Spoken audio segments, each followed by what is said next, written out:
Hi, everyone. Welcome to Let's Talk About Skills, Baby. I am your host, Kelly Bailey. Each week, I chat with inspiring visionaries about the skills that make them successful, how they develop those skills, and their innovative approaches to improving skills-based hiring and learning around the world. Come learn what skills help you live your best life. This week, I'm joined by Luca Perry. Hi, Luca. Thank you so much for joining us. Hi, great to be with you. I wanted to give a little background on Luca. And man, these are some major accomplishments, I'm just going to say. But I need to say it because this is like well earned. So Luca works globally to enable a world of thriving learners across schools, companies, and organizations. He speaks on innovation, leadership, and change, having worked with thousands of leaders and educators from diverse contexts all around the world.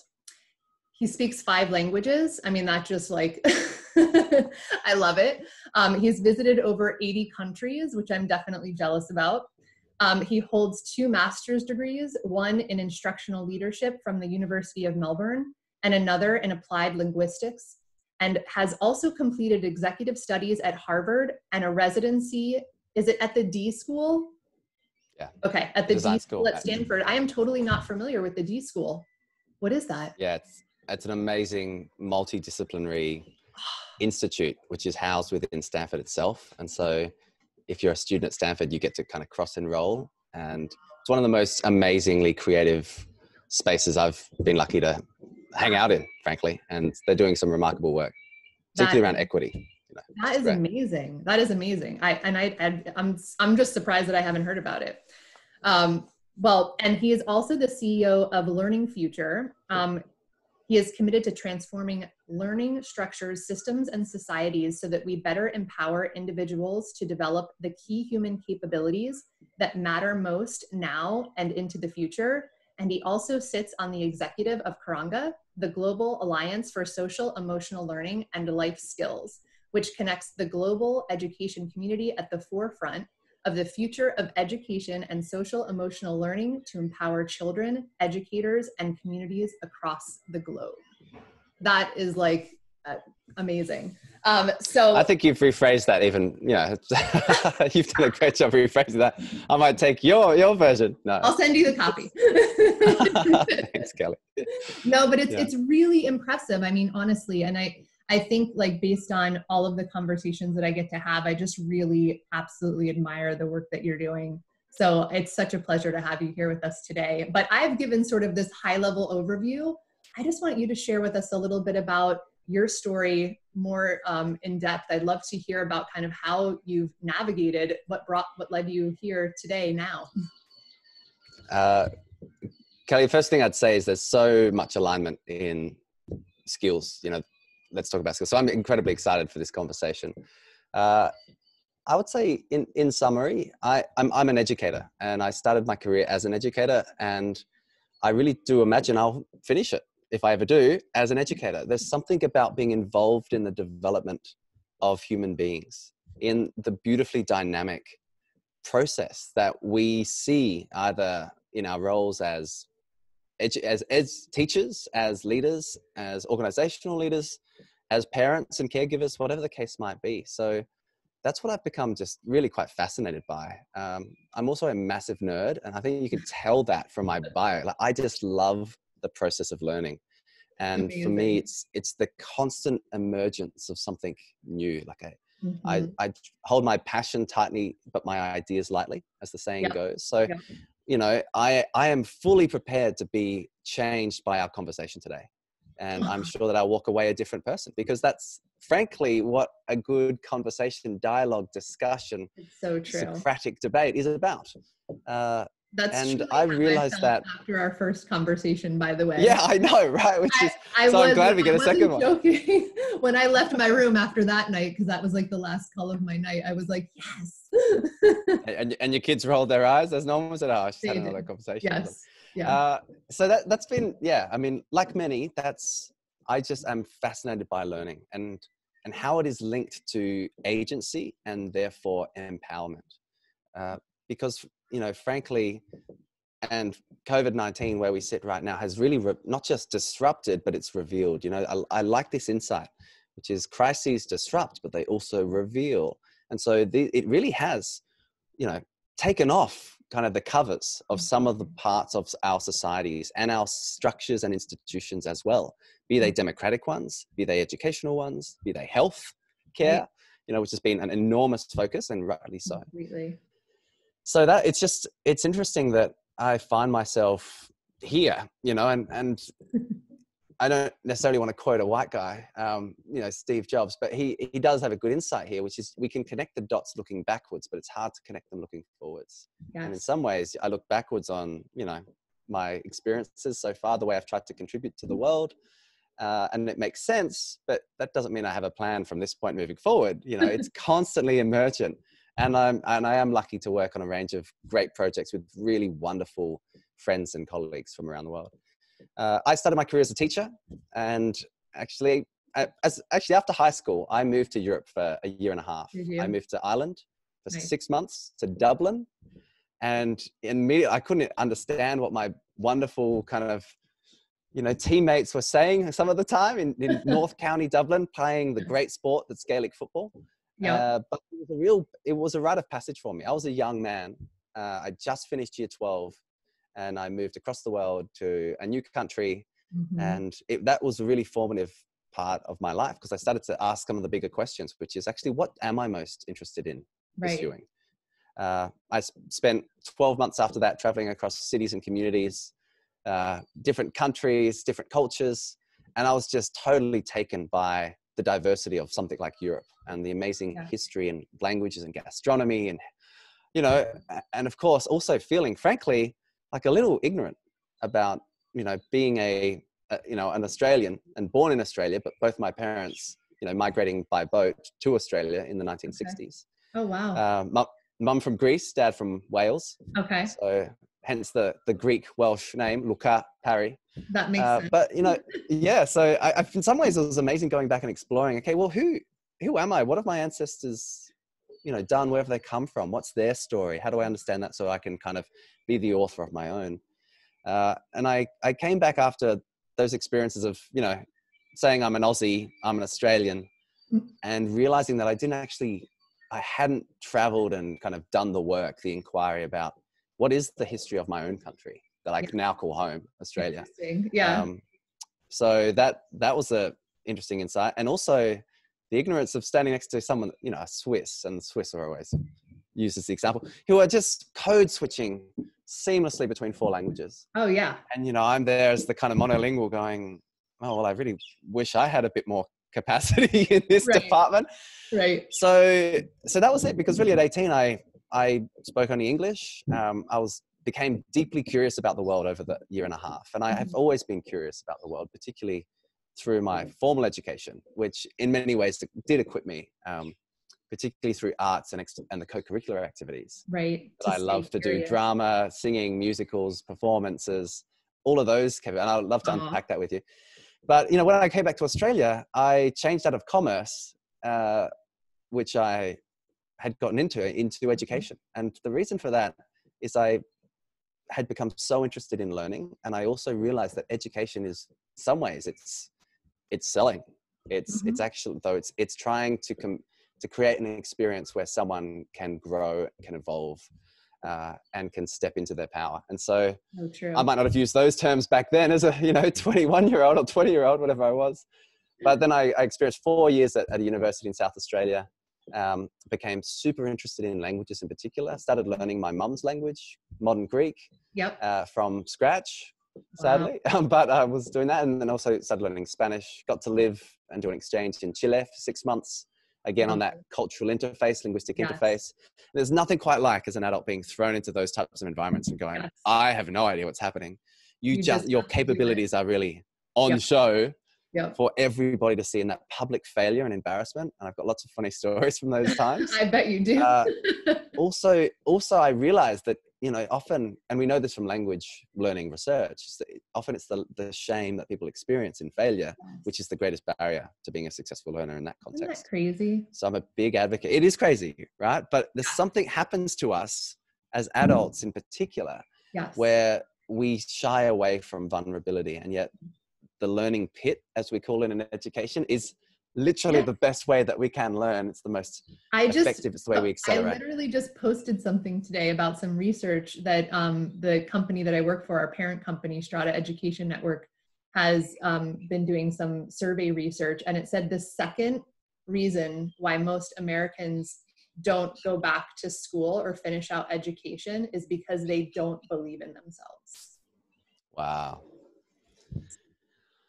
That's the bit. That's exactly the challenge, I think, that through all of the work that I'm trying to do powerfully, not always, that's exactly it. You know, how do people step into their confidence, step into a self-concept where they don't see their actions as the core of their identity. They have value regardless of what they do. Right. And this is why well-being right now is a massive thing. We are not our job, right? We aren't. We are more expansive than that. And, you know, this takes on lots of spiritual dimensions, right? But in terms of our own empowerment and agency, you know, the idea of feeling seen and valued is the way that we create positive work cultures and positive educational cultures. Yes. You know, how can someone step in and we know this with cultural safety, right? Which is an enormous theme in the United States at the moment in particular, but all over the world, and rightly so. How do people feel? Because there's a difference between being safe and feeling safe. Exactly. And this is why the field of social emotional learning, I think, is incredibly important. You know, people say soft skills, and it's not my favorite terminology, but ultimately we're talking about often the same constructs. Self-regulation. You know, how do I have an emotional regulation capability so that when I feel elevated, I can soothe myself down so that I can engage in the most powerful learning possible. Although all emotions have utility. And the point is, we should be outraged about some of the things taking place. Right. It's not just about resilience. And people talk about resilience all the time. There's a challenge with resilience, which is, you know, just tough it out. Just pull up your socks, get on with it. Right. Well, actually, no, there should in some stages be resistance, not resilience. Right. Because it's that resistance and that revolution that we've seen across social change, across our collective human histories, that has created powerful social movements and social change. And so there's all these tensions that I think fit in this kind of skills-based world, where ultimately we should always work out what our definition of success is first. And in my view, you won't be surprised to hear, Kelly, because we've had this conversation already, it's actually a sense of collective well-being. You know, our destinies are intertwined. It's literally the definition of a community. The individual is a completely false construct.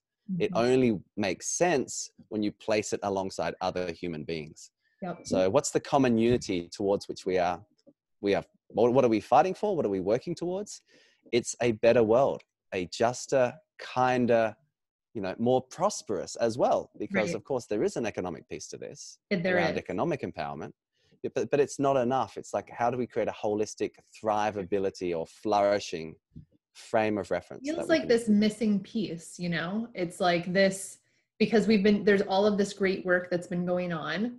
But at the end of the day, when people have low self-confidence or they can't, you know, adjust their emotions to the necessary, you know, and to continue. And then when they're in an environment or in a culture, either be at work or wherever, where they're not feeling, you know, again, it's that feeling, because it doesn't matter what the perception is, it's how they feel. But all of this has been going on for, it feels like for me, it's been my whole life. This is a huge revelation for me now in this time. It's happened over the last few years, but, you know, there's just a certain way that sort of like society looks at how people feel. And that for me, for sure, that whole like tough it out, that was the way. Absolutely. And, you know, in many elements, it still is the way. It's the kind of old school, this is how we do things here.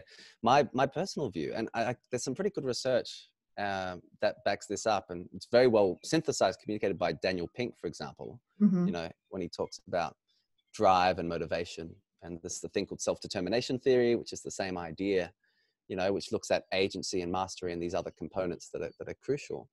I've got to speak to the work of Mark Brackett, who's a good friend and colleague of mine from Yale Center for Emotional Intelligence. He's the foundation director there, but he and he's just written a book called Permission to Feel. Oh, And so they've been doing work in emotional intelligence for a very long time. You know, they've yeah. been really kind of at the vanguard of that.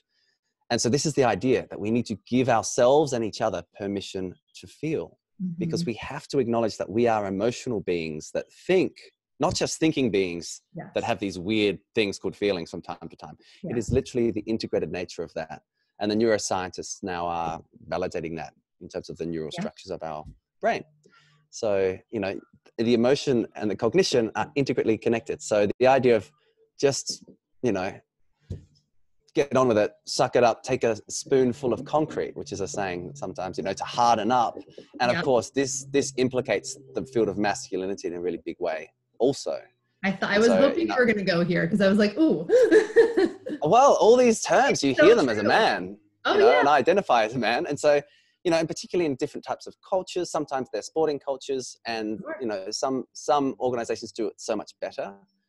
My view is that we just need an expanded understanding of masculinity, you know, because I think it's actually the suppression of these emotions, which is one of the root causes for so much of the like completely horrendous outcomes that we see. They don't know, because I feel like so it's interesting, because I think of this with adults, but I find that it's easier to see in children. So I have two they don't girls, hide it as, right? Because they can't. So I have 2 girls and a boy.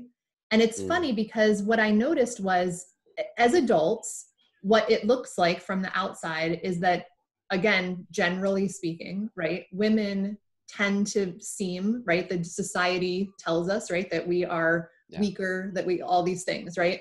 Men are supposed to be strong, masculine, all those things. But what I noticed in my young children was that my girls are really, really strong. And at some point, they're going to lose that, because like society, and I try to foster it, all those things, right? We could talk about that later. But my son, he is like, you know, that term people call like mama's boy. And I've heard it so often. And people would tell me before I had a boy, like they just love their mommies. You know, he is just very needy. And again, I'm not saying it like it's a bad thing. It's just so well, I can't even say the word, but you know what I mean? It's so different from what we see as adults. And I'm like, at some point they lose this. He's very emotional. When he's angry, he doesn't know. And when he's sad, he cries, right? Like, but at some point they lose this. And I'm just so curious about this concept of like, where is it at what point, if they naturally come into the world being able to express all these emotions, does that just get shut off? Yeah. There's a lot in that. And I wouldn't proclaim myself as an expert in any sense, but I do use a lot of my time to try to understand, you know, human behavior, I would say. And teachers in particular are in some ways the experts of human behavior, because you have up to 30 human beings, some parts of the world, up to 80 or 100 human beings in a room together. And so you're seeing constant human dynamics, you know, psychology laid bare. And you bring up some really good points. The one thing I would say as an applied linguist, which is one of the hats I wear, because I'm very passionate about that as well, is, you know, we have lots of interesting work about the way that we frame things. And so the way that we are, you know, and often we don't even know we're doing this in our professional roles, in our personal roles. Oh, I bet. But, you know, the difference, for example, between, and you've talked about your daughters as being strong. Now, the moment that a woman in particular, in this, my view, clearly, is not called strong, but called bossy, you know, automatically you start to taint that behavior, and you are starting to say, you're trying to normalize that is not the correct behavior, right? And that's hugely problematic. So, you know, I have a young niece, and I use these and, you know, yes, princess and fairies and all the other stuff, but also assertive and strong and creative, you know, and powerful. And though, you know, that's not the domain of just men. That's the domain of human beings. And we all play different roles. And so ultimately it's, you know, what identity are we becoming constantly? And I think that's the crucial like, just to add, I think with boys too, though, like, not to get it wrong, because I'm all about empowering women, but it's seriously does have to happen with boys too, right? Like, we have absolutely. It is okay. You know, I actually noticed this because, again, I'm sure my husband, when he was a child, it was like, stop crying, you're a man, you know, like all these things that happened. And I caught him saying it to my son the other day, and I was like, no, it's totally okay to cry if you're upset. It's fine. So I think we also have to do the same thing with boys that we do, you know, just like allow them and make it be okay. Yeah. Well, one thing I would think about is, even with something like needy, I would reframe that to expressive. No, that's a good point. As I was saying that, I was like, right? Because, you know, and I'm not an expert. I don't have children yet, right? But again, like it's so embedded into the pieces that we are, and so I guess the link to this in any space, a corporate space, an organizational culture, it is the cultural piece. Mm-hmm. The language we use helps to reinforce cultures, and some cultures are safe and courageous, and others are not. And you can't. So how do we enable people to be their whole selves and be fully self-expressed? I mean, and that goes for men and for women, you know. And so that's just an interesting kind of connected piece to whenever we're talking about skills, and particularly things like emotional regulation. And I'd absolutely recommend the work of Mark Brackett and the amazing team at Yale's Center for Emotional Intelligence. I'm definitely gonna look that up. It's excellent. And the RULER methodology, right? And that's just an acronym. You know, how do we recognize, understand, label, express, and regulate emotions? Amazing. So and they do some great work with schools. I mean, and they are just one of a number of amazing organizations doing great work in this space. It's why I'm such an advocate for social emotional learning, because if we can enable every young person as early as possible to understand how their emotions, you know, are information, and how we can understand them and then use the right word to label them and then express them in healthy ways. And sometimes a healthy way is being enraged by some injustice and then doing something about it. Right. By the way, in my view. And then, but ultimately, how's the regulation piece? Because what we have seen, in my view, with COVID is agency shift away from teachers, and in some ways shift away from CEOs and, you know, leaders in lots of different sectors, because everyone's working remotely. And so the idea that actually I have agency about, you know, where I sit and how I sit, and currently I'm sitting outside, I made that decision.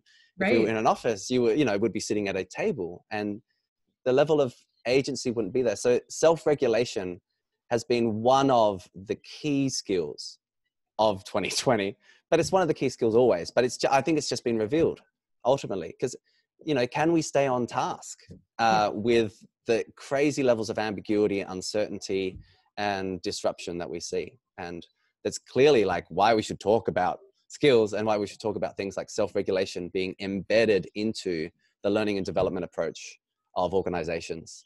You know, things like autonomy and mastery, like dissolving hierarchies so that they become holocracies, you know, looking at leads like out of Zappos, and, you know, reinventing organizations, some of the Lulu work. You know, how do we create, you know, creative organizations that aren't rigid? Because that age of rigidity is gone.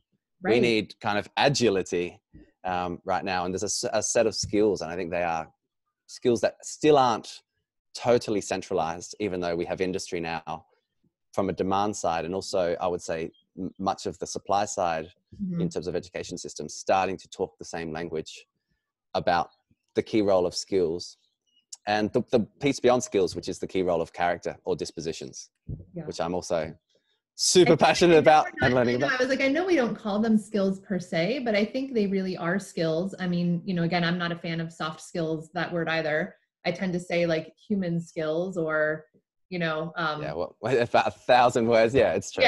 But it's, you know, but the same concept. I mean, it's still, to me, that's all still skills. So it's, but I love, so how, I mean, I feel like it's so interesting to me, because when we started this conversation, it was like you finding that learning was just your passion, and you being so curious about learning yourself. I'm wondering at which point you realized, like, okay, so I love learning. I'm super curious. I want to now like pay that forward to other people. That was as a young man in Europe, in all honesty. I started to realize, I was like, wow, this is, you know, in particular living in places like Dublin, in a wonderful, you know, working class suburb with some just, you know, other young men, and, you know, going out and doing what young men do, you know, going to pubs and to clubs and playing football in the cold darkness of November in Dublin. But it was also just, I became like aware of something, and that is how education and, you know, the enrichment activities, the expansive activities that I had been involved in really just equipped me, and how it is the key to open doors. And that I became, in some ways, I became aware of my educational privilege, because I went to a good primary school and a good secondary school.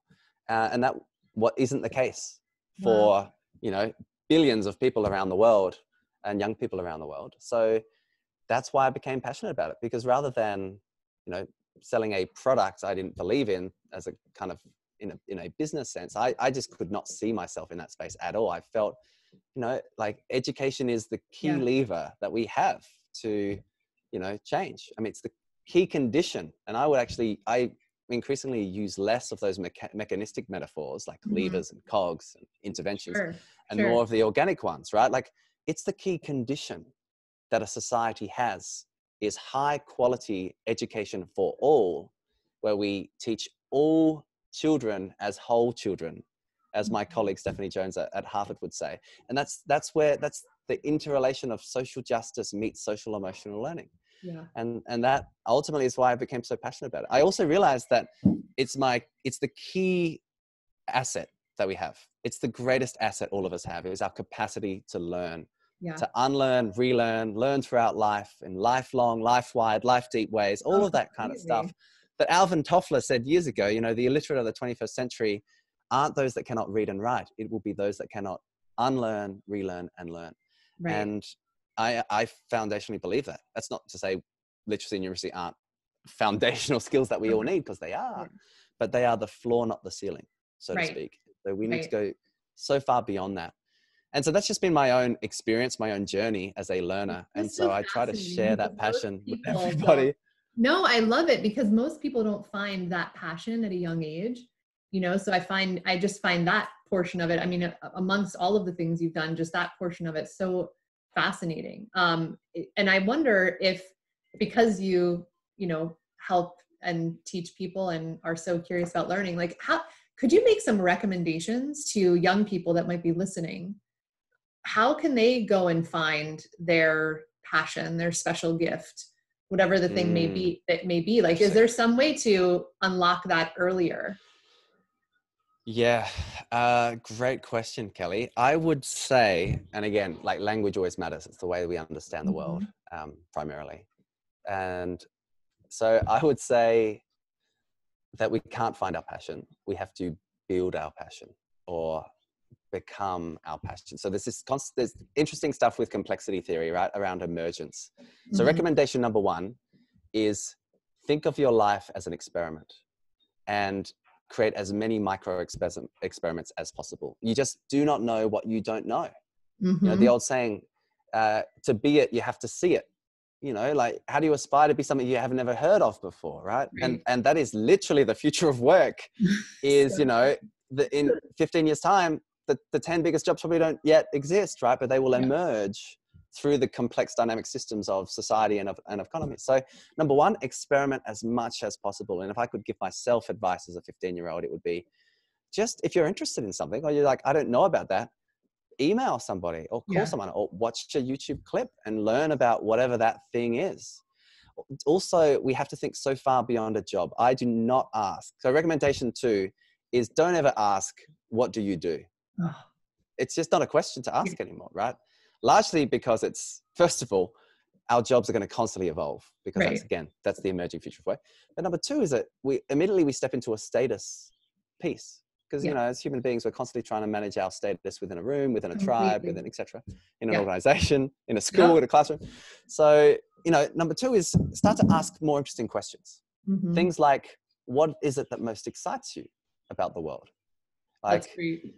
You know, which is a great question. My other favorite question that I've heard is, what is the greatest misconception people hold about you? Whoa. And the reason that's so good is because it's a self-awareness question, but it's also a perspective-taking question. So, okay, who am I? You have to come to terms with. How might people see me? How might that be wrong? Like, it's a very complex question. Right? So number one, experiment as much as possible.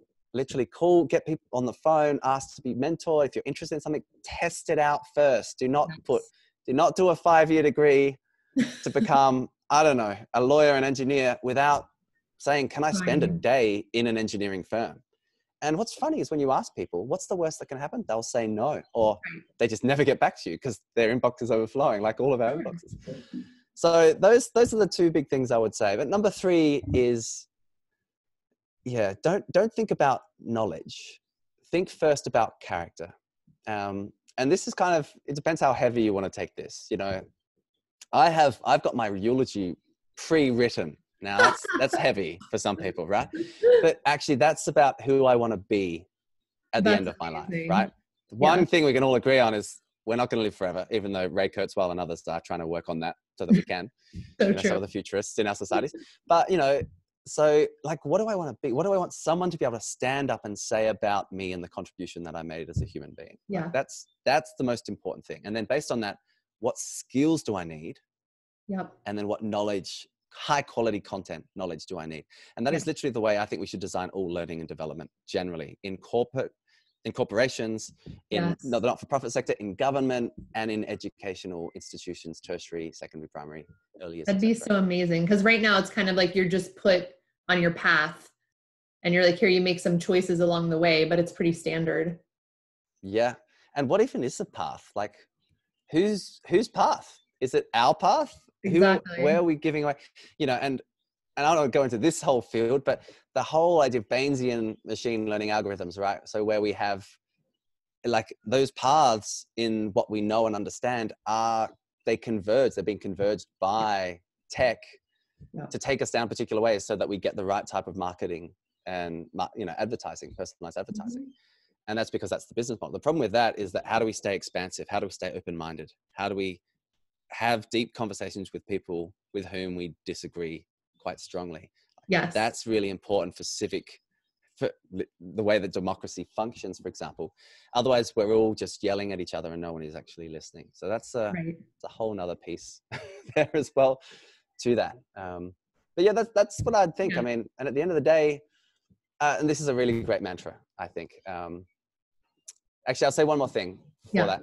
And that's the idea. There's a great book called Designing Your Life, which is by some I just ordered that. Colleagues at Stanford. Yeah. So a lot of that work came out of the D School, which design thinking meets lifestyle. So it's lifestyle design. Okay. And so there's a great piece there called Odyssey Planning. So for a long time in my life, I would just set a yearly plan and then do quarterly plans and then monthly and then weekly. And that's how I lived my life, right? I had a set path. That was great for achieving, right? But of course, the downside is then you see your value as achievement only. That's a whole other piece to that, right? And that's the case. Imposter syndrome is a manifestation of that and everything else. Yep. So engage in Odyssey planning. So as a young person, or frankly, anybody right now that is recently unemployed, underemployed, unsure of where you currently are, is reimagining what they want their life to be, sit down and don't write a plan. Don't do it. Write 5 plans and call them Odyssey plans. And this is coming straight out of Designing Your Life. Okay. And so an Odyssey is, what's the next 5 years? Like, what is one thing, if you chose, what's one path you could not walk, but literally build as you move forward? And it might be, cool, well, I'm really interested in being a school principal or a teacher. So here's my 5-year plan to do that. But I'm also really interested in being an author. So here's another 5-year plan. I'm really interested in being kind of a podcast host and a television presenter. So that's another plan. And here's my other one. And then build all of the pieces of your life into that. Your family, your relationships, your health and well-being, alongside the way you contribute economically. And then sit back and go, okay, of all these 5 plans, which one lights me up the most? Which one am I most confident? Am I most excited by? Am I most passionate by? Mm-hmm. And what that does is lots of things, but one thing it does is it reminds us of our own agency. Mm-hmm. And, you know, we have multiple examples of people that have beaten the odds, etc. And, you know, it's not just about your individual empowerment. It's about breaking down structural barriers as well and creating enablers so that we can create collective well-being and thriving for everyone. Mm-hmm. But at an individual level, it does enable you to choose and realize that we have choice.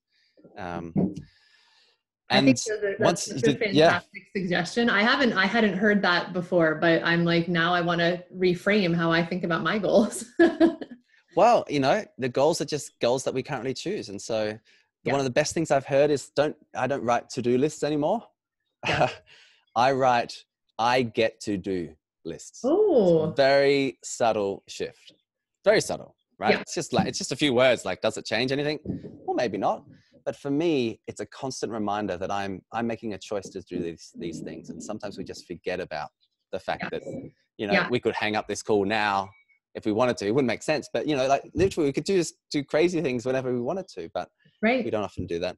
But the mantra I want to share as well, and this is one that's helped me a lot, particularly as I try to be hyper engaged in a whole bunch of ways, is, forgive yourself every night and recommit every morning. Ooh. And it's a beautiful one. And I first heard it from a wonderful educator called Jeff Lee, who's doing amazing work in New York, in a school network there. And it's this idea that, we have to let things go after we've had our best crack, and then sleep, rejuvenate. And then in the morning, let's recommit to the people we want to be, the things we want to do, and the things we want to know, in that order. It's so interesting because at night I do this thing where I list just in my head right before I go to bed, I do like 3 to 5 things that I'm grateful for. And sometimes they're significant and sometimes it was just coffee, whatever. But coffee is significant. I disagree with you on that. It's very important. But then I forgive myself for something. I have to list 1 to 3 things in my head. And in the morning, that's the same. So when I wake up in the morning, I okay, what are the things that are just gonna, I know are gonna get me going today? It's just, and again, it just was something that I picked up through like personal development, and that just seemed to work really well for me. And I'm like, wow, look, it's a thing. It's fantastic. That's really great. It's a gratitude intervention is what we talk about in positive psychology. Yes. They're really powerful. It's actually has one of the biggest jumps in subjective well-being is embedding 3 good things at the end of a day, a gratitude letter, writing a thank you letter to somebody as a random acts of kindness. When we look at great organizations, and some of the work I'm lucky to do is in this space around the learning future. Great learning happens when you've got a great culture, primarily, not great strategy. It's culture that eats strategy for breakfast, and our key strategy should be culture, all that kind of stuff. But so, that's so tangible, and it's a great insight. You can't really be mad about things when you're grateful, it's harder. No, it actually helps you to notice, and it does great things like starts to recorrect our negativity bias that we have embedded in our human psychology, which helped us survive, by the way, across millennia. It did. But it also means we pay attention to the worst things that are happening around us. Yeah. And we do need to shine a light on what is right. As a colleague, Lee Waters from University of Melbourne would say, it's true. We have to realign. We have to deliberately pay attention to the good things happening in our lives and in the world, lest we become overwhelmed and constantly anxious about all the stuff that's happening, and so much of it being beyond our control. And it's such a good reminder, I would say, for so many things in life, is just these reminders, like because sometimes it seems like it's bad, but it's just our, Neanderthal brain tricking us. And, we just need to reframe the thoughts. But the focus on the positive things, I think, is amazing. So we haven't really jumped in yet to your work, and I'd love to, a little bit more. And I mean, this is all your work and I understand that, but I'd love for everyone to know a little bit more about the companies in particular, because it's just, again, just such amazing work that you're doing and the focus. And if anyone, of course, is interested, I'd love for them to know a little bit more about it so that they can reach out. Great. Well, I definitely live a portfolio life, which is a very millennial thing to say. So I take that as a given. But one of the things I'm lucky to do is to run a consulting company called The Learning Future. And ultimately we work mainly in education, but also with not-for-profits, and some companies as well, private companies, basically about how do we create environments and conditions, to your point, that we can enable everyone to do their best work continually. So that brings in a lot of different disciplines. So it's not just core with cognitive science, it's also positive psychology, it's social emotional learning, it's leadership, it's communication and linguistics, and framing, all this kind of stuff. So I'm doing some really great, exciting projects with kind of education systems, particularly in Australia, which is where I'm currently based. Not, you know, I've got lots of flight credits that are just sitting there, of course. I bet. But yeah, so it's just really interesting work. And the questions that we're trying to unpack in that is, what is the emerging future of learning? And what does that mean for places where people convene? So classrooms, schools, organizations, not-for-profits, large organizations, companies, and crucially government as well. You know, how do we ensure that when people walk into something, they feel like they are developing? And that is because for every single organization, if you don't consider yourself a learning organization already, you are already behind in that game. Wow. You know, it's ultimately the capacity of teams to come together to leverage the unique creative, capacity of that team, of the human beings in the team, and lots of work on that in terms of collective intelligence. You know, so how do we do that and do that well? And there are some really great tactics, but ultimately those tactics only work if you can create powerful cultures that do that. So that's kind of the learning future. And ultimately, like, how do we create documents that look at learning for well-being and how those two things are interrelated within education systems, and get to do some interesting work and, you know, applying some of the learning from the D School as well around design thinking and innovation and human-centered design. How do we think in those terms? So that's exciting. And that's one of my day jobs. The second is, you know, working alongside wonderful colleagues at Karanga.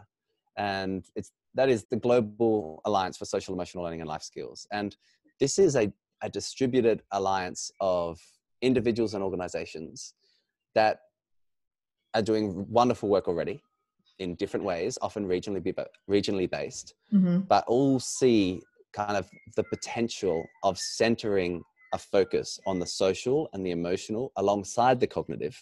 We don't ignore the cognitive, but correcting the imbalance that currently exists in the way that we measure, for example, that we measure success, you know, as academic success, as opposed to, well, where is the social skill metrics in that? How do we focus on collaborative problem solving, for example? How do we focus on intercultural communication, on all these other skills that we know are the future skills and the central skills?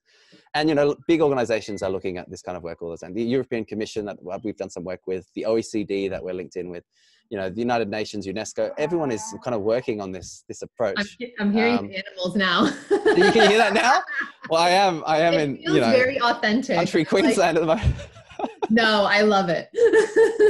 Yeah. So, I was just I've got horses and cows in front of me, which is a wonderful vista. So that's the work that we're doing there. And ultimately we have a clear mission, and, you know, the vision is a thriving world where learners, including adults, are equipped with the skills they need for learning and life. Because it's not just about school, and it's not just about work, it's about life skills as well, which is actually what soft skills and SEL is called in much of the world. The non-English speaking skills. Okay. Right? Life skills. Noted. Skills for life. But that's why we have social emotional learning and life skills, because we're an inclusive, I love it. You know, global alliance. So we have representation from every continent. We have a wonderful steering committee, and we effectively host different convenings. We're trying to be an ecosystem connector, curator, and driver of action, which are the three verbs that we want to try to do. You know, so policymakers, practitioners, researchers, basically all interested parties. Because if we and COVID has just accelerated this. If we can seize this opportunity to centralize these types of human skills in our systems, plural, which means education systems, but it also means the systems of how companies function. That is we are leveraging the collective potential of human beings, which we are not doing right now for so many reasons. And many of them are historical, around mass schooling, for example, or organizational rigidity and structures. You know, the Gallup polls around employee engagement just really outline that year after year, you know. So how many people are actively disengaged and tearing down the organization as opposed to those that are actively engaged, and anyone else being apathetic. You know, we need to really think differently about the way that we create structures and conditions and experiences. Ultimately, what does it feel like to walk in? How valued and seen do you feel as an employee at any level? That is all that kind of Karanga piece. And so I'd love people to jump on and sign up. And that's Karanga, Karanga.org. But, you know, we're not selling anything. What we are doing is connecting an ecosystem of committed change makers, individuals, advocates, activists, just educators, scale the great work that's already happening. So definitely. Exactly. we don't need to Everyone out create there. anything. We just need to connect people together, Yeah. see what's emerging as emerging best practices. Yes. And of course, ones that work in different contexts, because our world is incredibly diverse and we should celebrate that. No, it's so true. And you don't want to reinvent the wheel every time. You know, if there's some great pieces to pull from, you know, from various countries, I think, like you said, that's just so helpful.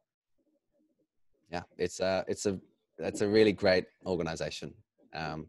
And, you know, there's lots of great, if you go onto the website, you'll be able to see lots of different convenings that we've hosted. Our YouTube channel has all of those, but we do have some of the best and most credentialed experts in the world talking about this, but we also have some of the practitioners doing the work itself. And I would always say that to anybody, you know, this conversation has been a delight, but this is the easy bit.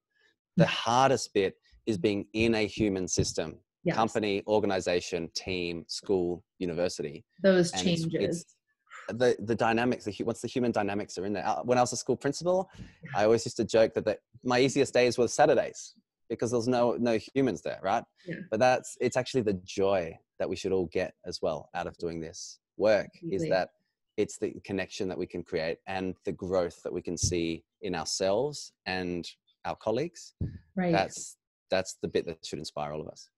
You know, it's interesting. I just thought about this. I was like, I've not even asked you like how to change organizations, but in all honesty, the reason I didn't ask that, I thought of it, was that, you know, it really comes down to that level of personal, you know, the way that people are treating each other and that mental capacity, as opposed to like huge organizational change. If everyone was just kinder. So well, that's exactly it. And of course, the way I would frame that, Kelly, I would say we can't change organizations. Organizations can only change themselves. To say, if I've learned anything in this journey so far, as a teacher, you can't teach anybody anything. All you can do is create conditions and an experience where people choose to learn. And this is why agency and co-design are just such critical pieces on this. We can't just send a memo and be like, that's now the new thing. Well, we can do that. It's just not going to be nearly as effective. But no, people might not interact with that in the same way, right? Because we've talked about this, like everyone learns differently. You know, some people might absorb someone that's talking at them, or a memo or something that they're reading. And there's time and space for that. Absolutely. Right. And, but there are a lot of people that don't. Or again, it's not necessarily their fault. It could just be their background. And some things that led up to where they are today that's causing them issues with seeing something a certain way. So I agree that it's that like I love that. Well, it's like agency. Do you feel like you have that you can make change? You know, like that's an efficacy question. Do you feel like you can make change? And what I've seen in some of the wonderful leaders I've worked with and educators that I've worked alongside is that it's the people that think they can change the world, the classroom, who are the ones that actually do. Yeah. That's why I'm an action-based optimist, because you know, optimism or pessimism, great. Glass half empty, half full, it kind of doesn't matter. The point is you can refill the glass, and we should be taking actions as leaders, as educators, as whoever we are, whatever role that we play, to try to make things a little bit better. And, you know, every action that we take does make some form of change. A conversation, a nod, you know, sitting down with a child, or, you know, it's amazing. And sometimes we just don't know how profound that one interaction can be. And I'm sure we haven't got to that, but we probably all have a story, right? Of how we all have a story, multiple. Yeah, absolutely. About a moment that other person may not even realize. And I've had some wonderful moments where people have said to me, you know, ex-students have come to me and said, thank you for changing my life. And you know, as an educator, that's why you do the work. And as a leader, ultimately, I think it's the same question. Yeah, no, that's always wonderful. I almost want to say, like, what a wonderful note to end on, but I do want to ask, like, is there anything else that you'd like to share with us as some parting words? Because everything has been so fantastic, but I feel like I just want to pull more from you. Yeah, well, you know, you're always welcome, Kelly. If any of it's useful is another question. What I would say, you know, I do think it's the old saying that, you know, the way we live our days is the way we live our lives. And I think to your point about the practices that you've brought into your own life. So in whatever roles and different hats that we play, and we all have multiple identities that we should be able to step into and be seen and accepted for, what is it that you want to contribute to the world?